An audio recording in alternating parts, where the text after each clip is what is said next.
ضربت الخليط كويس جدا، هنزل بيه في علبه بالشكل ده. بسم الله الرحمن الرحيم.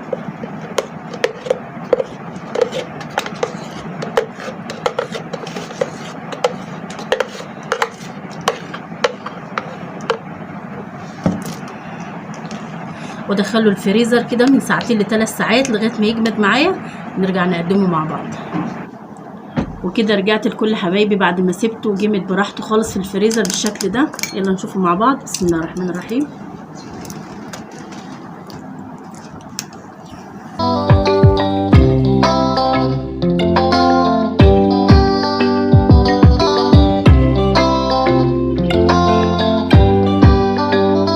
وكده كان الشكل النهائي للفيديو. خلصنا الايس كريم بتاعنا، زيناه بشويه من البسكوت بالشكل ده، وحطينا عليه بسكوت مكسر من فوق. يلا نشوف نعومته، حلو جدا وناعم وكريمي بالشكل ده، شايفين؟